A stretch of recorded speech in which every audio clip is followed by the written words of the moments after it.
ഞാൻ കല്യാണം കഴിക്കുമ്പോൾ വെറും 25 വയസ്സ് മാത്രം പ്രായമുള്ളൊരു ചുള്ളം പയ്യനായിരുന്നു. ഇന്നിപ്പോൾ വളർന്ന് പന്തലിച്ച് 37 വയസ്സാകുകയാണ് നാളെ. കാലം പോയ ഒരു പോക്കെ. 25 വയസ്സാണേലും 37 വയസ്സാണേലും എൻ്റെ കണ്ണിൽ എൻ്റെ കെട്ടിയോൻ എന്നും ചുള്ളനാണല്ലോ. അപ്പോൾ പിന്നെ ചുള്ളൻ്റെ ബർത്ത്ഡേക്ക് ഒരു ചെറിയ സർപ്രൈസ് കൊടുക്കണം.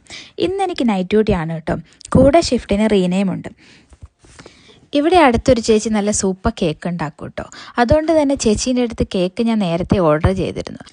പക്ഷെ കേക്ക് എങ്ങനെ കളക്ട് ചെയ്യുന്ന ഒരു ഐഡിയ ഇല്ലാതിരിക്കുന്ന എന്നെ കണ്ടപ്പോൾ റീനയാണ് പറഞ്ഞത്, ജോബിച്ചേട്ടന് നാളെ ഓഫാണ്, എന്നാൽ പിന്നെ പുള്ളീനെ വിടാം കേക്ക് കളക്ട് ചെയ്യാൻ നിന്നെ കൊണ്ടുപോകാമെന്ന്.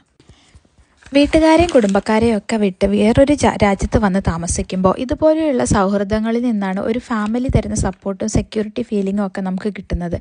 ഇവിടെ വന്ന് എനിക്കുണ്ടായ സൗഹൃദങ്ങൾ എല്ലാം തന്നെ ആ ഒരു ഫീൽ എനിക്ക് തന്നിട്ടുണ്ട് കേട്ടോ. നമ്മളെ സ്വന്തം കുടുംബം പോലെ കൊണ്ടു നടക്കുന്ന കുറച്ച് നല്ല മനുഷ്യർ ചുറ്റുമുള്ളതിൽ കൂടുതൽ എന്ത് സന്തോഷമാണ് നമുക്ക് വേണ്ടതല്ലേ. ഡ്യൂട്ടി കഴിഞ്ഞ് വീട്ടിൽ വന്ന് ജസ്പറിനെ സ്കൂളിൽ വിട്ട് വേഗം ഒന്ന് കുളിച്ച് റെഡിയായി പുറത്തിറങ്ങി നിന്നപ്പോഴത്തേനും ജോബിച്ചേട്ടൻ എത്തി. പിന്നെ നേരെ പോയി മിനിച്ചേച്ചിയുടെ വീട്ടിൽ നിന്ന് കേക്കും കളക്ട് ചെയ്തു. വീട്ടിൽ കൊണ്ടുവന്ന് ഫ്രിഡ്ജിൽ വെച്ചു. പിന്നെ ജോബിച്ചേട്ടൻ എന്നെ ജൂലി ചേച്ചിയുടെ വീട്ടിൽ കൊണ്ടാക്കി. ജൂലി ചേച്ചിയാണ് കേട്ടോ ബർത്ത്ഡേ ബോയ്ക്ക് ഗിഫ്റ്റ് വാങ്ങാൻ എൻ്റെ കൂടെ പോരുന്നത്. ഗിഫ്റ്റ് വാങ്ങാൻ പോകുന്നതിന് മുമ്പ് നമുക്ക് ചെറിയൊരു കലാപരിപാടിയുണ്ട്. ജൂലി ചേച്ചിക്ക് നാളെ മലയാളി സംഘടനയുടെ ഓണപ്പരിപാടിക്ക് പോകാനുണ്ട്. അപ്പം നമുക്ക് സാരി ഒന്ന് പ്ലീറ്റ് പിടിച്ചു കൊടുക്കണം.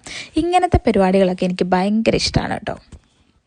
അങ്ങനെ സാരിയുടെ പ്ലേറ്റ് പിടിയൊക്കെ കഴിഞ്ഞ് ഞാനും ജൂലി ചേച്ചിയും ഹനാനയും കൂടെ പുറത്തോട്ടിറങ്ങി.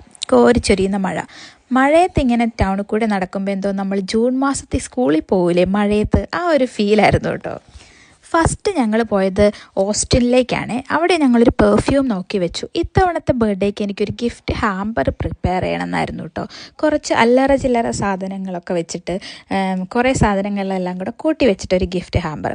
അങ്ങനെ ഞങ്ങൾ ഹാമ്പർ നോക്കി നെക്സ്റ്റ് ഷോപ്പിൽ കയറി. അവിടെ നിന്ന് ഞങ്ങൾ കുറച്ച് അലങ്കോലപ്പണിക്കുള്ള സാധനങ്ങളൊക്കെ വാങ്ങിച്ചു. പിന്നെ നമ്മൾ പീക്കോക്കിൽ കയറിയപ്പോൾ ഒരു ജാക്കറ്റ് കണ്ടു. അതെനിക്ക് ഭയങ്കര ഇഷ്ടമായി. അത് വാങ്ങി.